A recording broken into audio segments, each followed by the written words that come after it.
എന്ത് നോക്കുക? ശ്യാം എന്തിനാ അവിടെ പോയി നിൽക്കുന്നേ? എടി അവനോട് ഇങ്ങോട്ട് വരാൻ പറയേ. ശ്യാമേട്ടൻ അവിടെ നിക്കട്ടെ. ഏട്ടത്തി മോനും അവിടെയല്ലേ, എന്തിനാ ഈ തിരക്കിനിടെ വന്ന് നിൽക്കുന്നേ? ജങ്കാർ വരുമ്പോ അവര് കേറിക്കോളും.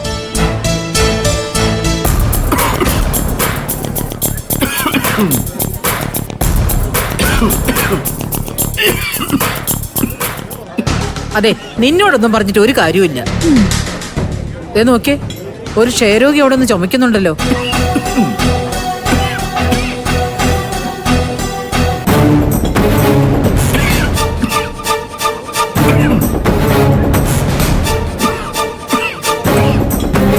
എടാ ഇന്ദിര, അവളും അവനും അവിടെ കാഴ്ച കണ്ടോണ്ട് നിന്നോട്ടെ. നീ വിച്ചുമോനെ ഇങ്ങോട്ട് വാങ്ങിക്കേ.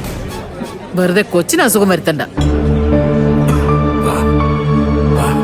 എന്റെ അമ്മേ, ജങ്കാറിപ്പ് എങ്ങെത്തും. അവര് തിരക്കിനിടെ നിക്കണ്ട, അവിടെ നിക്കട്ടെ, അവര് കേറിക്കോളും. ഇതൊക്കെ പറയാൻ പോയ എന്നെ പറഞ്ഞാ മതിയല്ലോ. എന്റെ അമ്മേ, അയാള് ക്ഷയരോഗിയാണെന്ന് അമ്മയോട് ആരാ പറഞ്ഞത്? എല്ലാരും മനുഷ്യരല്ലേ? മനുഷ്യര് വൈകി വീട്ടിൽ ഇരുന്നാ പോരെ. ഈ അമ്പലത്തിൽ പിച്ച കണ്ടാ വരുന്നത് എന്തിനാ? ജീവിക്കാൻ വേറെ വഴിയില്ലാത്തവര് പിച്ച തണ്ടുന്നത് സാധാരണയാണ്. അല്ലാതെ പിച്ച തണ്ടുന്നവരെയാ സൂക്ഷിക്കേണ്ടത്.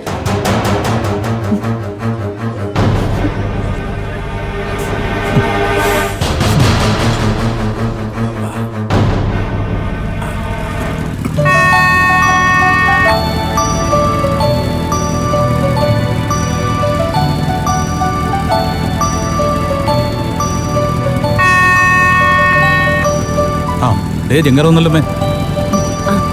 ശ്യാമേ,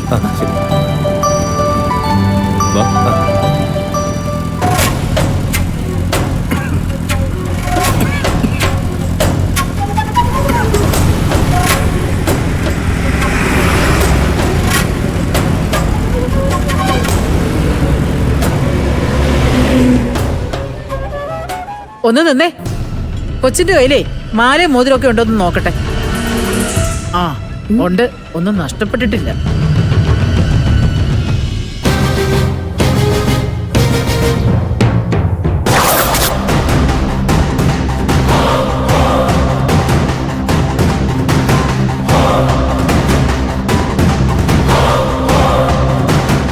എന്റെ ഈശ്വര, ഇത് അയാളെ പോലെ ഉണ്ടല്ലോ.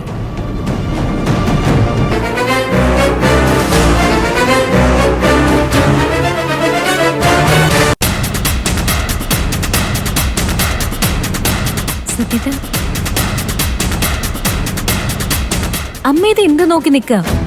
അയാൾ അയാളുടെ പാട്ടിന് പോട്ടമ്മേ. അമ്മയൊന്ന് വന്നേ.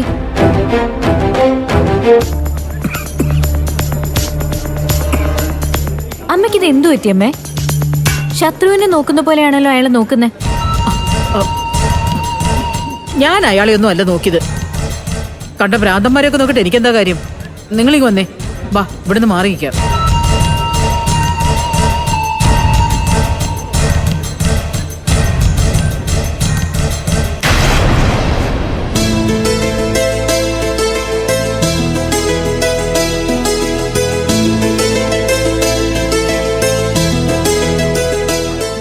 ശ്യാമേട്ടൻ ഇവിടെ ആദ്യമായിട്ടല്ലേ? അതെ. എങ്ങോട്ടാ നിങ്ങൾ ഈ തിരക്കിട്ട് പോകുന്നത്? ആദ്യം വഴിപാട് റെസിപ്റ്റ് എടുക്കണം, അതും കൊണ്ടേ അകത്തോട്ട് കയറാൻ പറ്റൂ.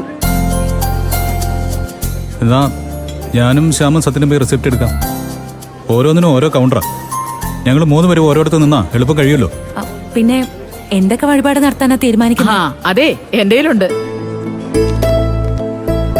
ഇതാ വഴിപാടിന്റെ വിവരങ്ങളും എല്ലാവരുടെയും പേരും നക്ഷത്രവും എല്ലാം ഇതിൽ എഴുതിയിട്ടുണ്ട്.